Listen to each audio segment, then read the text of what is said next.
Brothers, sisters, Mrs., Misters, Dented Cans, loyal fans. Dobie Maxwell is my name, along with my partner, Max Bumgardner. This is the Dented Cast. We're rapidly approaching our goal of 100 episodes. We are delighted that you're here. We talk about topics that not everybody wants to talk about, but then we get in there and say, boy, you know what? We needed to talk about that one. So today, we're going to go back to the well, and we like to go alphabetically. We're going back to the letter D, a happy, uplifting topic, death.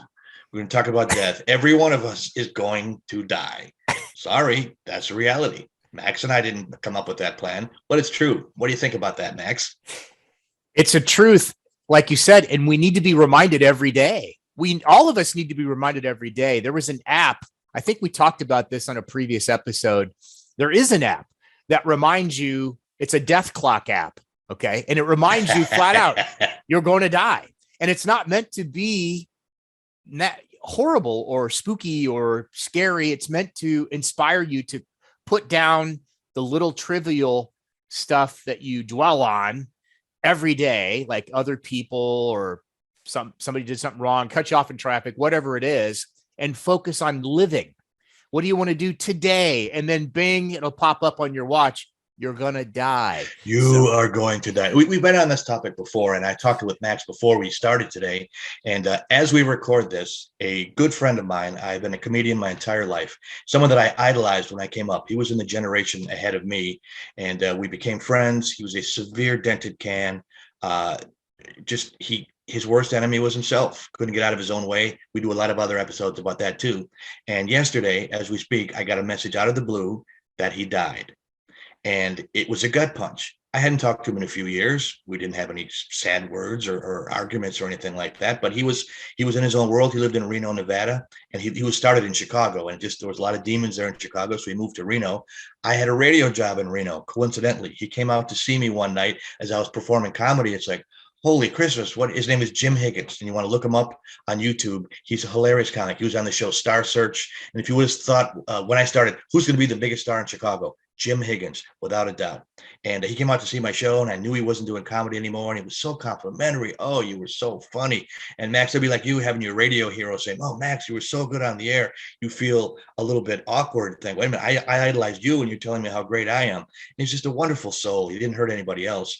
And when I heard he died, all these stories went through my head. And I think, you know, too, Max, when somebody you know dies, you haven't talked to them in a long time, what's that first impression that you get? Is it good? Is it bad? Is it awkward? Is it, oh, I should have called him? You have a story about a friend of yours that passed away just recently in your world. Yes. So a lot there to unpack. First of all, we will go ahead and put the links to him and his YouTube videos in the show notes of this particular video. So I'll go ahead and find a couple of examples.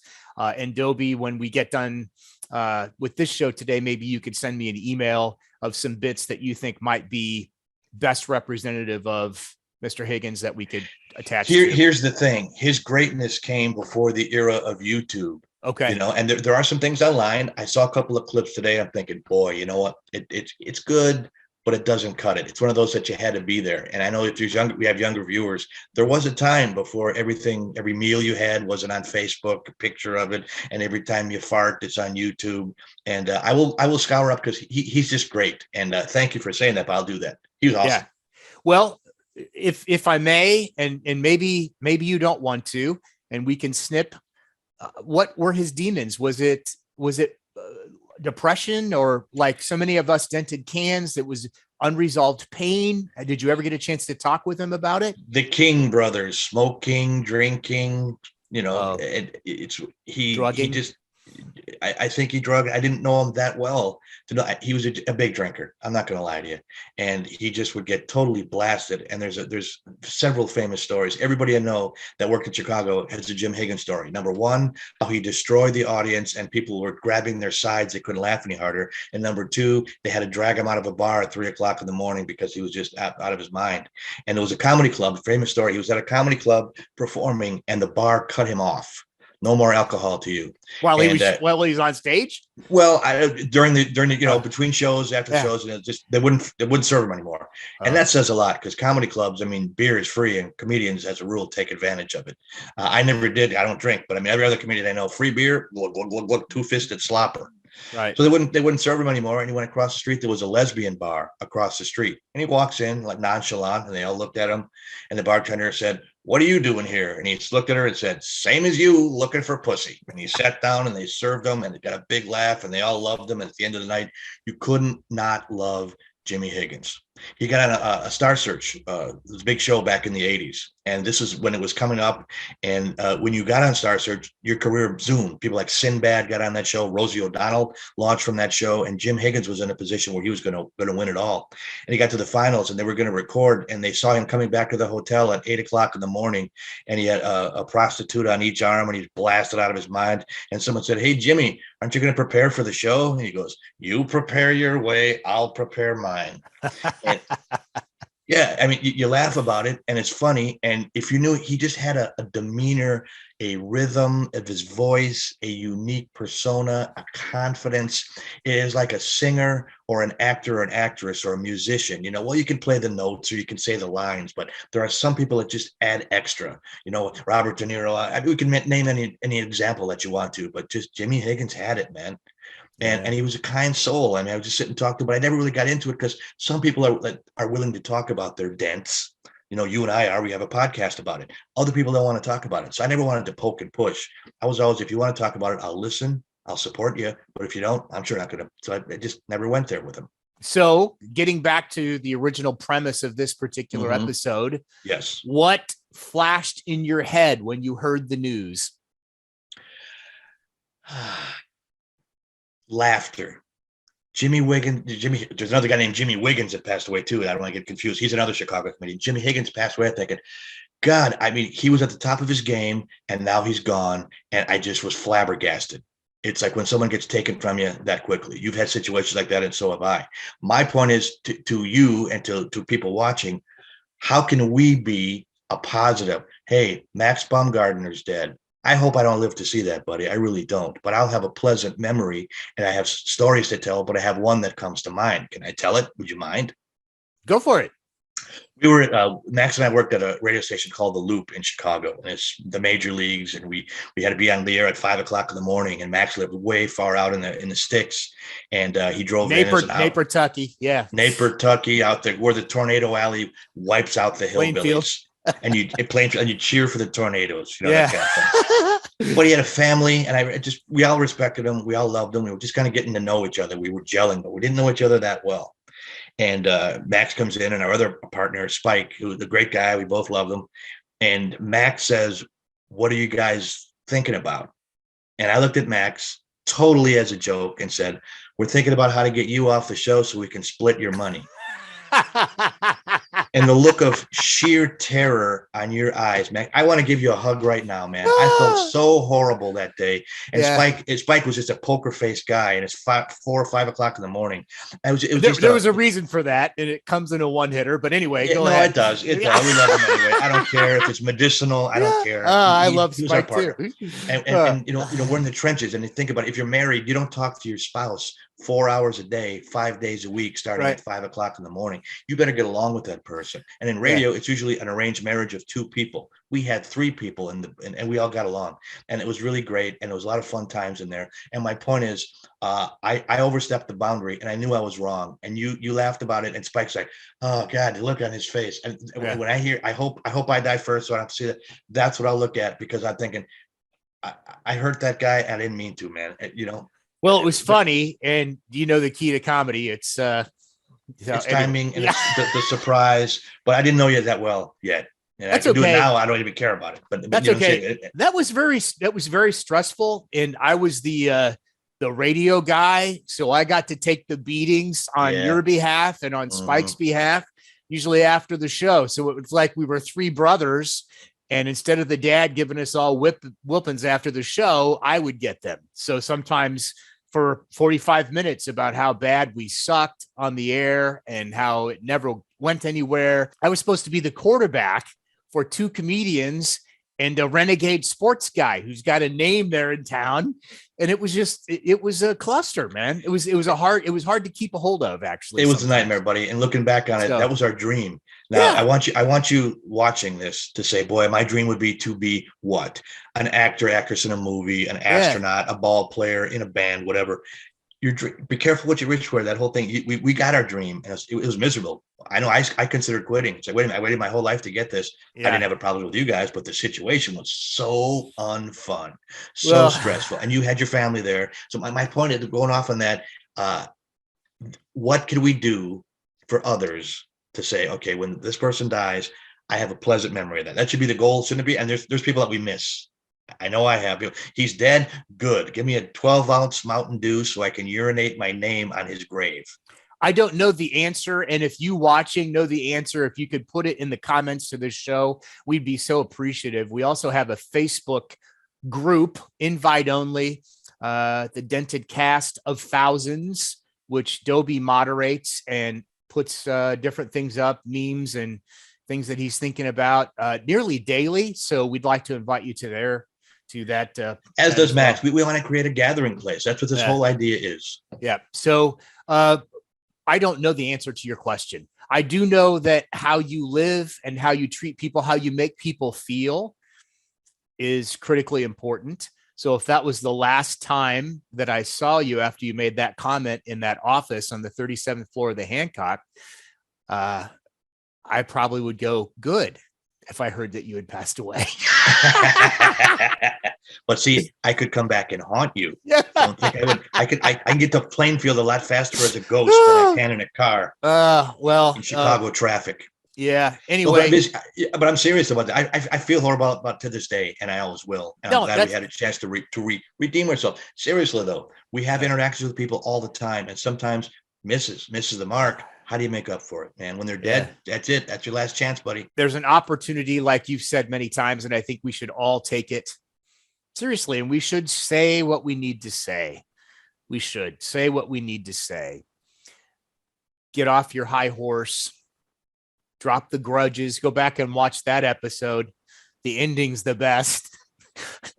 When go back and watch the Grudge episode. Seriously, that's a good one. Dobie has some insight that he shares in the last few seconds, and it's phenomenal. I remember that. I have something I need to say right now. Okay. You are an asshole. Don't edit that out either. Okay. When I die, I saw Dobie's cabbage head coming at me. You are an asshole. I like that you know so much about tech that you go to the wrong space and you're not even lined up with the camera. I got my old computer. You are got my wood burning Amish computer here. So hey, I got to tell you, a friend of mine died who was probably my best friend in high school, and I moved away. Not long after graduating, I left my hometown in Iowa, and I've never been back to live. But his name was Kyle, and we are in Florida, as you know. And I got a call from a mutual friend that said, we found Kyle dead today. Kyle was, and he would admit this, he was loved by everybody. He had a heart the size of Texas, but he drank and drank and drank and drank. Kyle liked warm beer. Dobie, you don't like beer, no, but warm beer for a lot of people is repulsive, and that's how he drank it. He just set a case of beer on his living room floor and just drank it right out of the case. Yeah, and smoked his whole life. He was very sick. I had seen him about a year ago, and he didn't have teeth, and I got him some teeth because I felt like he needed to have some teeth, and because he had lost so much weight. And if I could remember one thing about Kyle, one of the times we had been out riding horses. Okay. We rode the horses in town, by the way. Okay. And tied them up to what was then called the dance hall right outside. So these are live horses. Everybody else's, this is in the 80s, 86, 87. And we smell like horses, of course, when we get off and go inside of this club, right? And we were in there for a while, and Kyle spilled some beer on his shirt. And he goes, "Rut-row." That was his favorite saying, like Scooby. Astro the dog or Scooby-Doo. Right, exactly. Yeah. Rut-row. And so he walked over to a truck stop with no shirt on, of course, because his horse was tied up there. He didn't have a car, and just grabbed a shirt just out of the rack at the truck stop, and came back, put the shirt on, and we're basically trying to pick up women if we can, imagine that. Two guys on horses. Yeah. It would take some warm beer to get the confidence up to do that. So I will never forget this as long as I live. I caught from the stage, I caught the front of his shirt and I said, "Let me see your shirt." He held it up and it said, "My man is a trucker." He didn't even know. He had no clue. So he didn't even know. He was just out there classic, man. Dancing, but I don't know. I don't know why people, I really wish if I could have hit a reset button for Kyle, I really wish that he could have, because he wasn't an idiot. He just thought he was. In his head, he was a loser. Mm-hmm. And in his head, he didn't amount to anything. But the guy liked to play chess, for instance. He was one of those guys that could take a car apart completely and then put it back together and not have extra parts left over. Wow. I mean, he was super bright, but he drank it and smoked it away. So that's really sad. Again, we're all going to die. So I don't feel like there's ever any time in your life where it's too late to try. I don't. How do you feel about that? I feel exactly the same way. And you can't obviously please everyone and you can't have a good relationship with everybody, but you can try every single day. And you look at someone, I haven't talked to this person in a while. Hey, I just want to call you. I mean, wouldn't that cheer you up? Somebody, we worked out at the Loop. That was how many years ago now? Hey, Max, I just want to tell you, man, I was listening to some old tapes of your show. Man, you guys are so funny, so good. That would light up your month. Yeah. Those are the kind of things I want to encourage viewers to do. And I have been trying to do more and more lately. Man, it feels good. It stirs up the yogurt in your head and the good fruit comes out. So trying to, picture, okay, we're all going to die. When that announcement comes, what will be the reaction? What percentage of people will say, good riddance? Can I pee on his grave? And those are, oh man, I meant to call him and I didn't do it. Right. That's the worst part. Well, it is. And especially now you've hit on a couple of good things. We've been doing mini episodes to hit our promise of 100 episodes. It's kind of a cheap way to hit the goal, but sorry. but Dobie did a mini episode. You can go back and look on mail, on sending mail. Mm-hmm. And you've inspired me. These are all thank you cards. They're actually postcards, but they're all thank you cards, handwritten postcards. And I think it's a great thing. And, especially right now with COVID, year 3. And it's not going to be the last one, buddy. I'm sorry. Oh my God. It's going to get to double figures. It's not going anywhere. I think little things, little acts of kindness. Remember, you're going to die. Little acts of kindness for others right now mean the world. And you really got to me in that episode that you did, Dobie, on just sending a handwritten piece of mail to somebody, telling them how great they are. Yeah, I've been doing that a lot with people I've had long-term relationships with, and that's been working wonders. And I did a podcast for a comedian, for a friend of mine he wasn't my friend then. He just reached out and said, "Hey, I heard of you. Would you come and do my podcast?" I did it. He was wonderful. He couldn't have been any nicer. He said, "Thanks for doing it."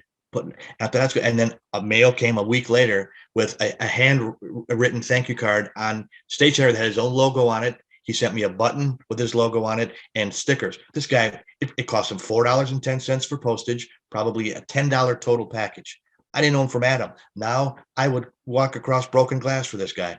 I'd help him in any way that I could. And so he, for $10, invested in a lifelong comedian. All my contacts are his. What a great thing. So even for selfish purposes, for $10, where are you going to get that for $10 anywhere? Right. He didn't do it for that. Maybe he did. And if he did, that's okay too. Right. Exactly right. It makes you feel, it's making people feel good. Was it Maya Angelou said? It's not what you said that people remember. It's how you made them feel. Yeah. Yeah. I think it was. If it wasn't, it is now. It is now. And she's dead too. And I'm not making fun of that. We're all the greats. As we're recording this, Bob Saget passed away. Right. And he was a comedian, obviously, and a TV show host. I'm sure if you're watching this, you know who Bob Saget was. Sure. I knew him right as he was getting his fame. And I worked with him several times, nice enough, very nice guy. but the impact that he had on people, I got calls. Did you hear that Bob Saget died? Yeah. It was a shocker, and I'm thinking, okay, I guess I looked at him as a peer. I didn't think he was that big a guy, but apparently he had an impact on that many people's lives where it was total shock and sorrow. And I'm thinking, good for him. What did you have a reaction one way or another when you heard it? I did. I saw it on LinkedIn because his manager, I'm connected with his manager, and a good friend of his at the same time. And the guy just wrote a really, really moving tribute to Bob, the person, the dad, the father, not Bob Full House, and comedian. So, and it was just a different side of him. And there again, what was the first thought? My first thought is AFV or Full House when I hear Bob Saget died. Sure. So, and like you said, he was a very nice guy, really dirty comedian though. Really, really filthy. It's, nothing offends me and you after the lives we lived as kids, a couple of swear words. We choose not to do it on our show, but it's not going to offend us at all. But he almost got off on it when grandma and grandpa would come out that saw him on the show, and he'd just be filthy, and they'd paid $35 to see him in a 2-drink minimum, and they'd walk out halfway through and said, F it, they'd pay their money. So it was funny, but that was his style. He was totally true to himself. It didn't make him a bad person. That's what his thing was. I don't think any less of him. I wouldn't have handled it that way, but I'm not famous. He is. Well, but that first thing when you hear when it's like that's the key, man. We should all. He made millions of people happy. So the key is how you make people feel. Yes, brother. That's the key. That is the key right there. So when someone learns of your departure, I feel like it's going to be pretty amazing where we're going from here. I don't know how you feel about it. I feel like if the light switch goes off. I don't know. And I'll be the first one to admit it. If we're neighbors in heaven and I'm in a trailer watching you have a big barbecue in your mansion next door, and you said you didn't believe in any of this, as I'm mopping up fluffy pink angel poop off my porch because your angels are crapping in my yard, I'll still love you, buddy. I don't know. I hope it's true. I hope it's nice, but I'm having a hard enough time in this world. That's why I'm just trying to spread a little love, man. And so Jimmy Higgins, if you get a chance, watch his videos. I hope you get as much out of it as those who knew him. We loved him. There will be a link to his videos in the show notes of this particular episode. And thank you so much for watching this. We appreciate it. We're going to do a few more of these episodes. Then we're going to put this on hiatus. So if there's something that you would like us to do, please in the comments, let us know that, or reach out to us on Facebook. We'd appreciate that. We're planting seeds so all of our lives can be better. You're an important part of that. Please hit like, subscribe if you could. Thank you, Max. I love you, buddy. I hope I die first. I will haunt you, man. I will come back and haunt you. I know you would. You are an asshole. Love you, Dopester. Love See you, buddy. See Bye.